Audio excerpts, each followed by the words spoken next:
à Jésus-Christ, sa grâce et sa paix soient avec vous.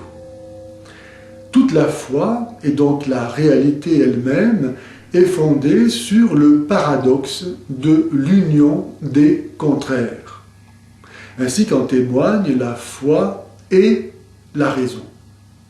Jésus-Christ, vrai Dieu et vrai homme, est venu réconcilier Dieu et l'homme, et depuis lors nous savons que Dieu est un et trine, aussi vrai que Marie est vierge et mère, révélation qui nous est présentée dans la Bible, contenant l'Ancien Testament et le Nouveau Testament, fruit de l'inspiration divine et d'une rédaction humaine, le credo prenant sa source dans l'écriture et la tradition, tandis que la théologie s'appuie sur la révélation et la raison. Ce petit mot de « et », ce plus, ce signe de la croix, est la clé donnant accès à l'harmonie du réel, à la paix, cachée aux yeux des hommes divisés par le péché.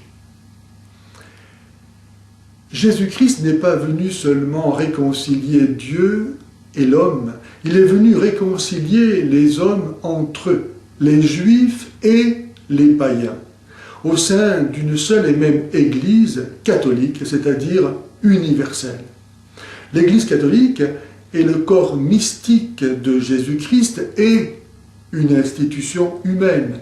Elle est visible et invisible, composée du clergé et des fidèles, où chacun fait son salut par la foi et les œuvres, conjuguant obéissance et liberté. Elle est hiérarchique et charismatique, et c'est pourquoi elle fête la fête de Saint-Pierre et Saint-Paul. Si elle n'était que hiérarchique, elle serait tyrannique. Si elle n'était que charismatique, elle serait anarchique, parce qu'elle est catholique, elle est hiérarchique et charismatique. Mais si la révélation chrétienne est bien la vérité, elle doit se vérifier non pas seulement dans l'ordre surnaturel de la foi, mais dans l'ordre naturel de la raison.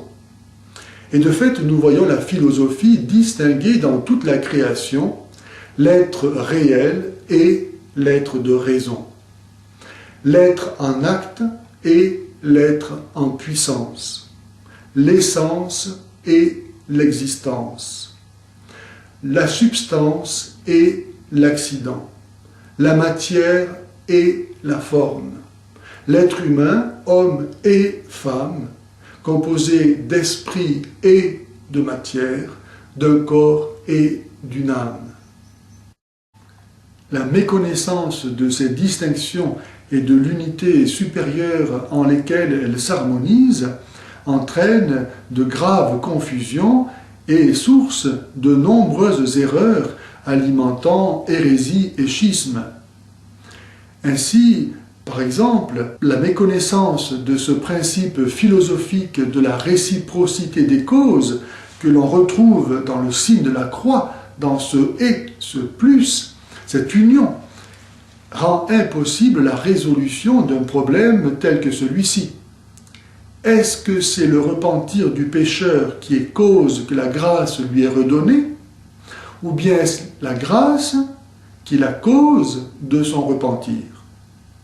Si nous disons que c'est le repentir qui est cause que la grâce soit redonnée au pécheur, nous tombons dans l'hérésie pélagienne, pour qui le repentir mérite la grâce, et pour qui donc la grâce n'est pas la grâce, car la grâce en soi est un don purement gratuit, totalement immérité.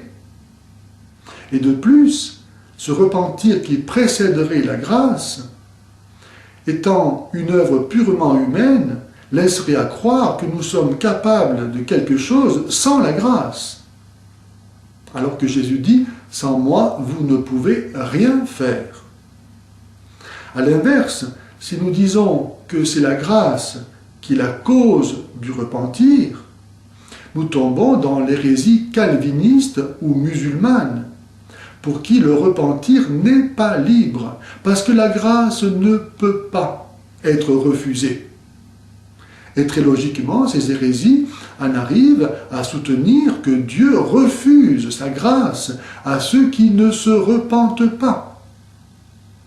Où l'on voit donc comment foi et raison s'harmonisent parfaitement dans la compréhension du réel et la connaissance de la vérité.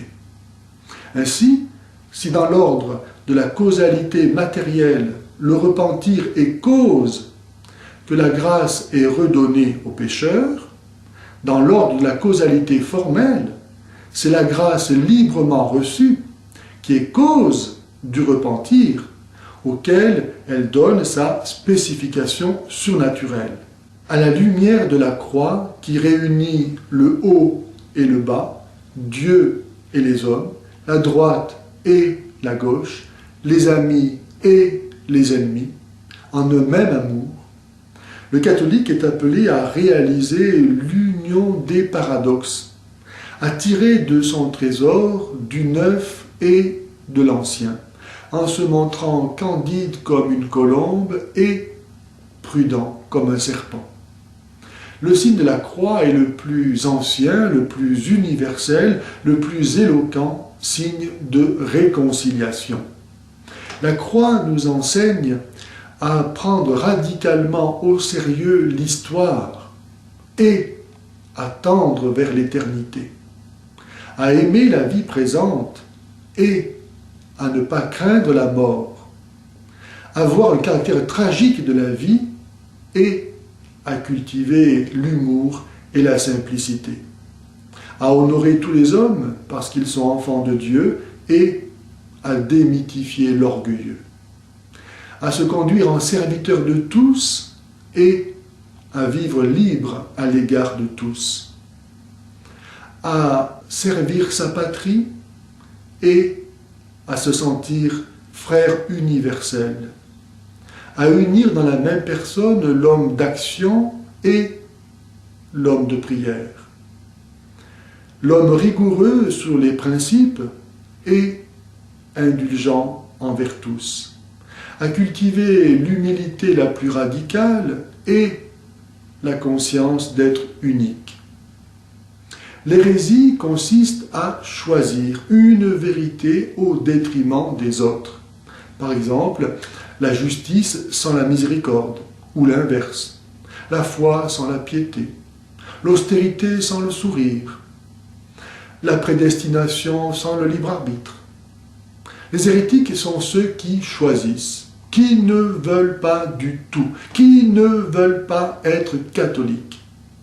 Cependant, aussi vrai qu'il n'y a qu'un esprit, qu'un corps et qu'une espérance, comme il n'y a qu'un Seigneur, qu'une foi, qu'un seul baptême, un seul Dieu et Père de tous, par tous et en tous, il ne saurait y avoir de salut possible en dehors de l'unité catholique.